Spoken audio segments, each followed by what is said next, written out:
Good morning students. Today we will continue with the chapter atoms and molecules. उसके अंदर आपको कल मैंने आपके टॉपिक से हटके एक चीज़ करवाई थी कि आयंस क्या होते हैं और किस तरह से आयंस बनते हैं। एटम के अंदर 3 सब atomic particles electrons, protons, neutrons होते हैं। किस तरह से वो इलेक्ट्रॉन्स डोनेट होते हैं, किस तरह से इलेक्ट्रॉन्स गेन होते हैं। अब आपको ये वाला टॉपिक है मे भी समझ आ जाएगा। अब है how do atom exist. Atom exist कैसे करता है। आपने ने पढ़ा था कि किसी भी एलिमेंट का स्मॉलेस्ट पार्टिकल जो उस एलिमेंट की प्रॉपर्टी को डिस्प्ले करता है, उस एलिमेंट्स की प्रॉपर्टी को हमें बताता है, उसे हम क्या बोलते हैं, एटम के नाम से जानते हैं। एटम्स हैं बहुत ज़्यादा रिएक्टिव होते हैं, कभी भी फ्री स्टेट में नहीं रहते। एटम्स किस रूप में रहते हैं, या तो in the form of molecules रहते हैं। किस रूप में रहते हैं, in the form of molecules या in the form of ions. Ion वाला टॉपिक आपको पहले बता चुकी हूँ, फिर भी थोड़ा सा वापस से क्लियर कर दूंगी। इन द फॉर्म ऑफ मॉलिक्यूल्स।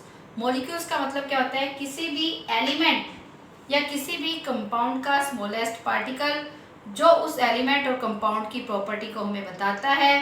ये एटम की बजाय क्या होता है कि बहुत एटम तो क्या होते हैं, बहुत ज़्यादा रिएक्टिव होते हैं, लेकिन ये क्या होता है कि एटम फ्रीली नहीं रह सकते, एग्जिस्ट नहीं कर सकते। लेकिन ये क्या होता है कि मॉलिक्यूल क्या करता है, फ्रीली एग्जिस्ट करता है, क्योंकि इसके अंदर क्या होता है कि एटम्स मिलकर ही क्या करते हैं, मॉलिक्यूल्स है वो बना लेते हैं। अब मॉलिक्यूल्स हैं दो तरह के होते हैं।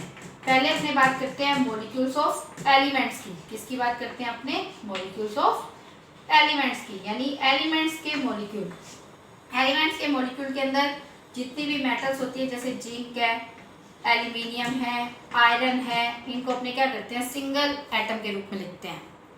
Zn, aluminium, iron, gold, Au, silver, Ag, ये आपको इनके क्या करने हैं, सिंबल्स हैं वो याद करने हैं। क्यों याद करने हैं, ये तो याद करने ही पड़ेंगे, क्योंकि अभी आप जितने भी फॉर्मूले बनाने आपको मैं सिखाऊंगी अभी। तो ये क्या होते हैं कि मॉलिक्यूल्स ऑफ एलिमेंट, यानी इसके अंदर सिर्फ जिंक है, इसमें सिर्फ एल्यूमिनियम, सिर्फ आयरन, सिर्फ गोल्ड, सिर्फ सिल्वर। तो जिसमें एक ही तरह के एटम्स पाए जाते हैं उनको अपने क्या बोलते हैं, एलिमेंट्स बोलते हैं। तो ये क्या है, मॉलिक्यूल्स ऑफ एलिमेंट्स हैं। नोबल गैसेस आपको मैंने बताया था, हीलियम, नियोन, आर्गन। हीलियम को छोड़कर नियोन, आर्गन दोनों के आउटर मोस्ट शेल में 8 इलेक्ट्रॉन थे। हीलियम का नंबर मैंने आपको बताया था 2, और के शेल में अपने को बताया कि सिर्फ कितने इलेक्ट्रॉन्स फिल हो सकते हैं, 2 इलेक्ट्रॉन्स ही फिल हो सकते हैं। तो इस कारण से हीलियम है वो भी क्या होता है, मतलब स्टेबल होता है। नियोन, आर्गन, क्रिप्टोन, जिनोन और रेडोन, ये 6 गैसेस होती हैं। हीलियम को छोड़कर बाकी सभी के आउटर मोस्ट शेल के अंदर क्या होते हैं, 8 इलेक्ट्रॉन्स कंप्लीट होते हैं, और जिसके आउटर मोस्ट शेल के अंदर 8 इलेक्ट्रॉन्स कंप्लीट होते हैं वो किसी के साथ भी रिएक्ट नहीं करता। तो ये भी कैसे पाया जाता है, फ्री स्टेट, यानी एक सिंगल एटम के रूप में ही रहता है। H ही है तो यानी इसके अंदर सिर्फ हीलियम के एटम होंगे, N ही है तो सिर्फ नियोन के एटम होंगे, Ar है तो आर्गन के एटम होंगे। उसके बाद आप गैसेस देखते हो, H2 hydrogen, oxygen, nitrogen, chlorine, bromine. तो ये सारे के सारे किसके रूप में मिलते हैं, 2 H2, O2, N2, Cl2, Br2। उसके बाद O3 ओजोन, फास्फोरस P4 और एक सल्फर S8। तो ये सारे के सारे क्या है, मॉलिक्यूल्स ऑफ एलिमेंट्स हैं, यानी इसके अंदर सिर्फ एक ही तरह के एटम्स पाए जाते हैं। लेकिन अब देखो जितनी भी मेटल्स होती हैं वो भी हमेशा सिंगल एटम के रूप में पाई जाती हैं। नोबल गैसेस भी सिंगल एटम के रूप में पाई जाती हैं। तो इनको अपने क्या बोलते हैं, मोनो एटोमिक, यानी जो नंबर ऑफ एटम्स हैं एक मॉलिक्यूल ऑफ एलिमेंट्स के अंदर प्रेजेंट होते हैं, number of atoms molecule of elements के अंदर जो प्रेजेंट होते हैं उसको बोलते हैं एटोमिसिटी। क्या बोलते हैं, atomicity. Number of molecules present in A molecule of element, यानी जो नंबर ऑफ एटम्स है एक मॉलिक्यूल ऑफ एलिमेंट्स में प्रेजेंट होते हैं उसको बोलते हैं एटोमिसिटी। मेटल्स की एटोमिसिटी क्या होती है, 1 होती है। नोबल गैसेस की एटोमिसिटी भी क्या होती है, 1 होती है। तो इनको बोलते हैं मोनो एटोमिक। गैसेज है जैसे हाइड्रोजन, ऑक्सीजन, नाइट्रोजन, ये 2, इसके अंदर 2 एटम्स हैं तो इनकी एटोमिसिटी कितनी होती है, 2 होती है। इसको अपने बोलते हैं डाई एटोमिक। O3 ओजोन किसके रूप में होती है, O3 के रूप में होती है, इसकी एटोमिसिटी 3 है, इसको अपने बोलते हैं ट्राई एटोमिक। फास्फोरस है, ये P4 के रूप में मिलता है, इसकी एटोमिसिटी 4 होती है, इसको बोलते हैं अपने tetra atomic. Mono, di, tri, tetra, अगर 5 वाला होता है तो उसको पेंटा एटोमिक, 6 वाला होता तो हेक्सा एटॉमिक, 7 वाला होता तो हेप्टा एटॉमिक, 8 वाला होता तो ऑक्टा एटॉमिक। तो यानी ये 8 है तो इसको अपने क्या बोलते हैं, ऑक्टा एटॉमिक, यानी इसकी एटॉमिसिटी क्या होती है, 8 होती है। ऑक्टा एटॉमिक की जगह इसको अपने क्या बोलते हैं, पॉली एटॉमिक के नाम से भी जानते हैं। तो स्टूडेंट्स, नंबर ऑफ एटम्स हैं जो एलिमेंट्स के अंदर प्रेजेंट होते हैं, मॉलिक्यूल ऑफ एलिमेंट के अंदर प्रेजेंट होते हैं, उसे हम क्या बोलते हैं, उसकी एटॉमिसिटी के नाम से जानते हैं। तो ये सारे के सारे हैं वो किसके रूप में मिलते हैं, मॉलिक्यूल्स के रूप में मिलते हैं, क्योंकि ये क्या करते हैं, इलेक्ट्रॉन्स की शेयरिंग करते हैं। क्या करते हैं, इलेक्ट्रॉन्स की शेयरिंग करके, इनके ऊपर आयन नहीं होते हैं, यानी ये पॉजिटिव और नेगेटिव आयंस नहीं होते हैं, ये आपस में क्या करते हैं, इलेक्ट्रॉन की शेयरिंग करते हैं। जैसे आपको मैंने बताया भी था H2 के अंदर कि हाइड्रोजन का नंबर होता है 1, इसकी K शेल के अंदर कितने इलेक्ट्रॉन होते हैं, 1, और इसको कितने चाहिए, 1 ही चाहिए। तो 2 हाइड्रोजन है, ये क्या करते हैं, एक एक इलेक्ट्रॉन की क्या कर लेते हैं, शेयरिंग कर लेते हैं, और शेयर वाले पे क्या होता है, दोनों का बराबर का अधिकार होता है, तो H2 बन जाता है। ऑक्सीजन का बताया था, ऑक्सीजन का नंबर होता है 8, 2, 6, तो इसके अंदर ऑक्सीजन को कितने चाहिए होते हैं, 8 करने के लिए 2 चाहिए होते हैं, तो दोनों के पास कितने हैं, आउटर मोस्ट शेल के अंदर 6 इलेक्ट्रॉन्स हैं, 2 शेयरिंग कर लेते हैं, तो ये क्या हो जाता है, O2 बन जाता है।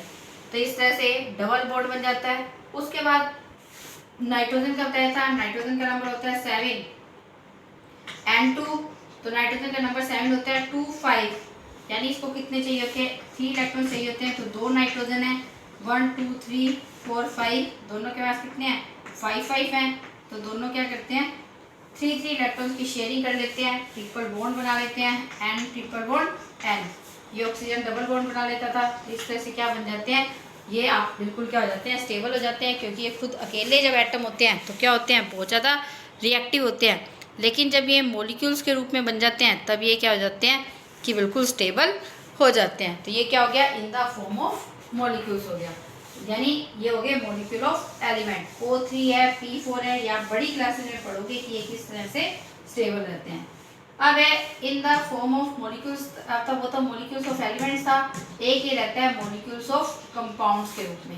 ये किसके रूप में रहते हैं, मॉलिक्यूल्स ऑफ कंपाउंड। आपको मैंने बताया था कि कंपाउंड क्या होता है, जब 2 या 2 से ज़्यादा एलिमेंट, जैसे H2O है, CO2 है, HCl है, जब 2, इसमें तो 2 ही हैं, अगर अपने शुगर की बात करते हैं, सॉरी ग्लूकोज की बात करते हैं, C6H12O6, इसके अंदर 2 से ज़्यादा एलिमेंट है।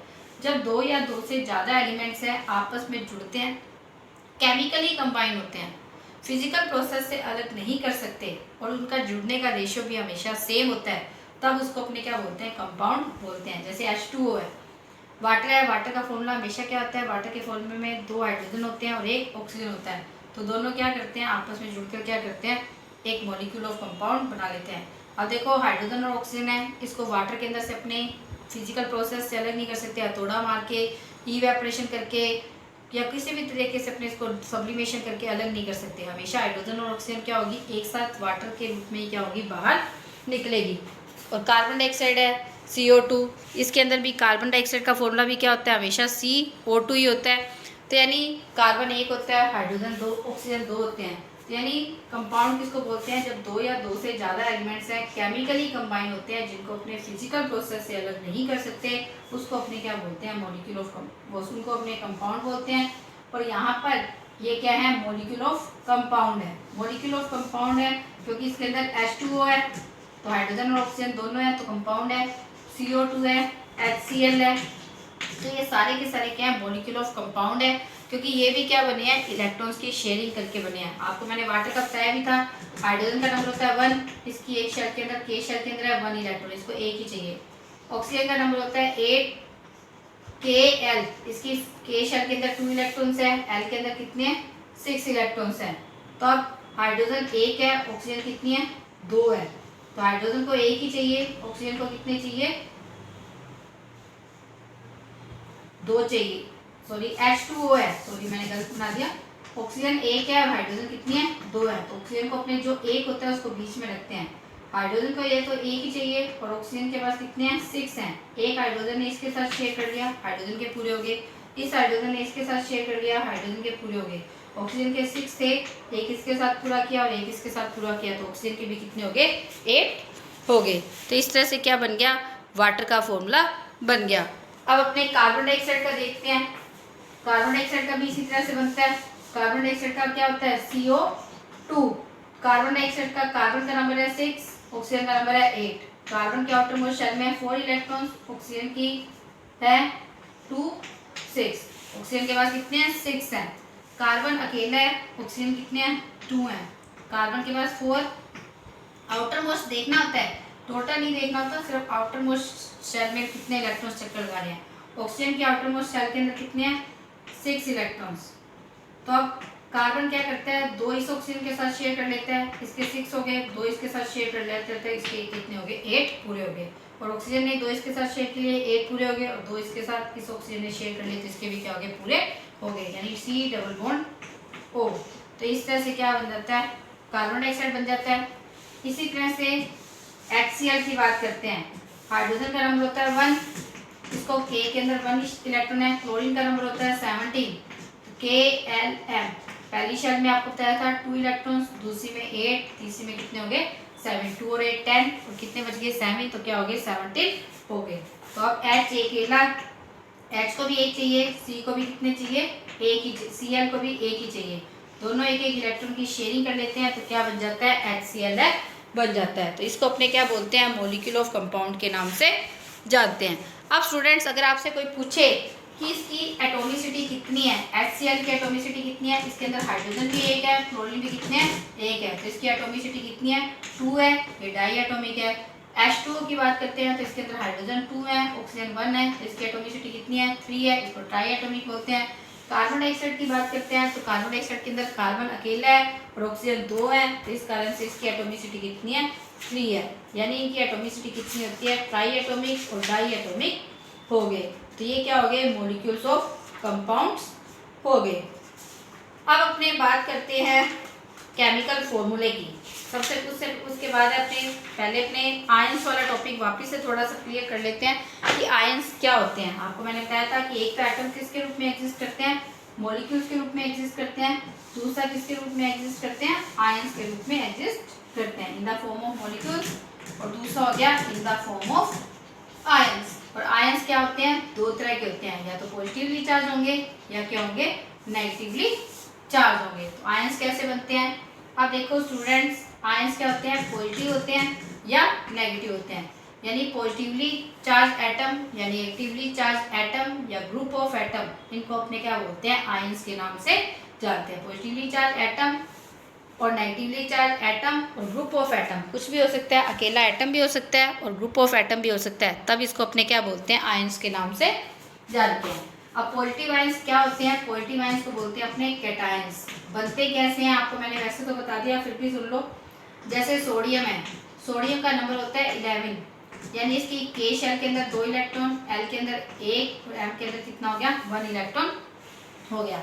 मैंने आपको बताया था कि जिनकी आउटर मोस्ट शेल में 1 2 3 इलेक्ट्रॉन्स होते हैं, वो हमेशा इलेक्ट्रॉन को क्या करते हैं, डोनेट करते हैं, ताकि उनकी आउटर मोस्ट शेल के अंदर कितने इलेक्ट्रॉन हो जाए, 8 इलेक्ट्रॉन हो जाए। तो इसने क्या किया, 1 इलेक्ट्रॉन डोनेट कर दिया, तो इसके पास प्रोटॉन तो क्या रह गए, आपको मैंने बताया था ना कि प्रोटॉन और न्यूट्रॉन तो कहाँ पर होते हैं, एटम के न्यूक्लियस के अंदर होते हैं। इलेक्ट्रॉन्स हैं इस तरह से अलग अलग शेल में, K शेल में 2 इलेक्ट्रॉन्स, L के अंदर 8 इलेक्ट्रॉन्स, और फिर M के अंदर क्या करता है, 1 इलेक्ट्रॉन है वो चक्कर लगा रहा है। तो 1 इलेक्ट्रॉन इसने डोनेट कर दिया, तो इसके न्यूक्लियस के अंदर प्रोटॉन तो क्या रह गए, 11 रह गए, लेकिन इलेक्ट्रॉन्स कितने हो गए, 10। तो इसके ऊपर क्या आ जाता है, +1 चार्ज आ जाता है। तो ये क्या बन गया, कैटायन। पॉजिटिव आयन को अपने क्या बोलते हैं, कैटायन। अब अपने मैग्नीशियम की बात करते हैं। मैग्नीशियम का नंबर होता है 12, यानी इसके अंदर प्रोटॉन भी कितने हैं, प्लस के 12, और इलेक्ट्रॉन्स भी कितने हैं, 12। अब K शेल के अंदर 2 इलेक्ट्रॉन्स, L के अंदर 8, 2 और 8 10, बाकी कितने बच गए, 2। तो M शेल के अंदर कितने हो गए, 2 इलेक्ट्रॉन्स हो गए। तो अब जब 2 इलेक्ट्रॉन्स हो गए, तो ये 2 इलेक्ट्रॉन्स को क्या करेगा, डोनेट कर देगा। तो प्लस का 12, लेकिन 10 किसका रह गया, माइनस का, तो इसके ऊपर क्या आ जाता है, +2 चार्ज आ जाता है। तो मैग्नीशियम क्या बन जाता है, +2 बन जाता है। इसी तरह से अगर अपने एल्यूमिनियम की बात करते हैं, एल्यूमिनियम का नंबर होता है 13, एल्यूमिनियम का नंबर 13 होता है, यानी इसके अंदर प्रोटॉन +13 है, इलेक्ट्रॉन्स कितने हैं, -13 है। तो K L M, K shell के अंदर 2 इलेक्ट्रॉन, L के अंदर 8, M के अंदर कितने रह गए, 3। तो ये 3 इलेक्ट्रॉन डोनेट कर देता है, तो इसके पास कितने हो जाते हैं, प्लस का 13 है, लेकिन 10 का क्या माइनस का क्या हो जाएगा 10, तो इसके ऊपर क्या आ जाता है प्लस 3 चार्ज आ जाता है। तो जिनकी आउटर मोस्ट शेल में 1 2 3 इलेक्ट्रॉन्स होते हैं वो हमेशा इलेक्ट्रॉन को डोनेट करते हैं। इलेक्ट्रॉन को डोनेट करके वो हमेशा क्या करते हैं पॉजिटिव आयंस बनाते हैं। पॉजिटिव आयंस को अपने क्या बोलते हैं कैटायंस के नाम से जानते हैं। अब अपने बात करते हैं नेगेटिव आयंस की। देखो जैसे इसने इलेक्ट्रॉन डोनेट किया या मॉलिक्यूल बनाया तो ये क्या हो जाता है, इसके आउटर मोस्ट शेल के अंदर 8 इलेक्ट्रॉन पूरे हो जाते हैं, तो ये क्या हो जाते हैं हमेशा स्टेबल हो जाते हैं। अब अपने बात करते हैं नेगेटिव आयंस की। नेगेटिव आयंस को अपने बोलते हैं एनायंस। क्या बोलते हैं एनायंस। अब कैसे बनते हैं नेगेटिव आयंस, जैसे क्लोरीन, क्लोरीन का नंबर होता है 17, यानी इसके अंदर प्लस के 17 है और माइनस के भी क्या है 17 है। Proton plus 17, electrons minus 17। Proton तो इसके न्यूक्लियस में है, प्रोटॉन्स और न्यूट्रॉन्स। पहली शेल में 2 इलेक्ट्रॉन्स, दूसरी के अंदर कितने, एल के अंदर आपको बताया था ना 2m² से निकालना होता है, तो 8 इलेक्ट्रॉन। और तीसरी शेल के अंदर कितने इलेक्ट्रॉन चक्कर लगा रहे हैं 7 इलेक्ट्रॉन से चक्कर लगा रहे हैं,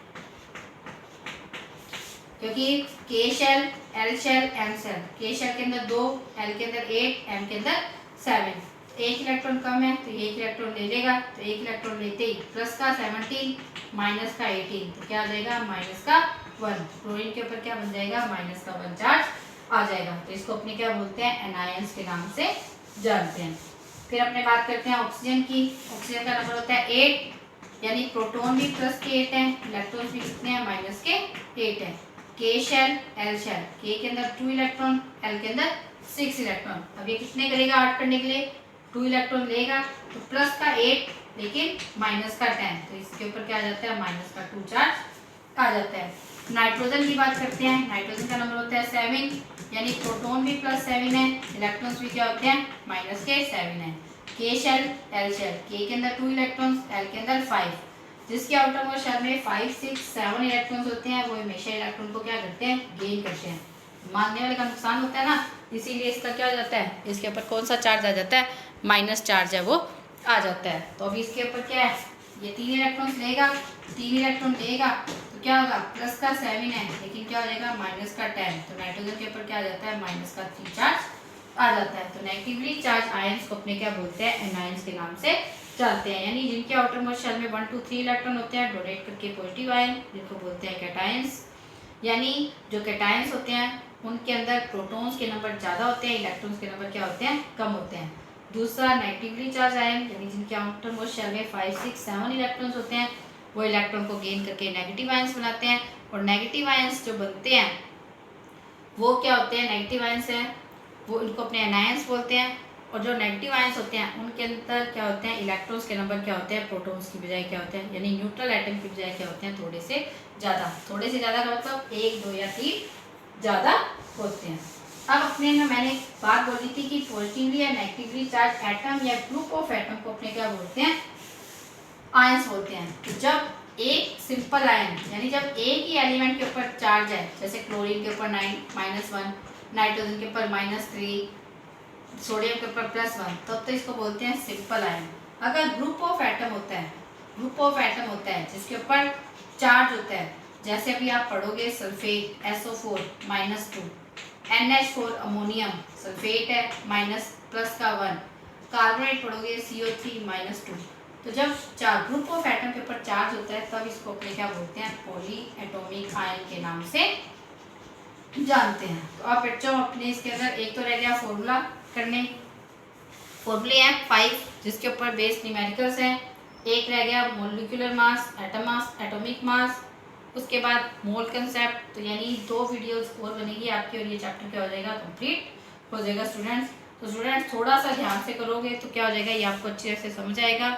अब आप इसको 1 2 बार देखा करो, किया करो। इसके जो नोट्स हैं और वो है वो मैं आपको भेज दूँगी। Thank you students, have a nice day.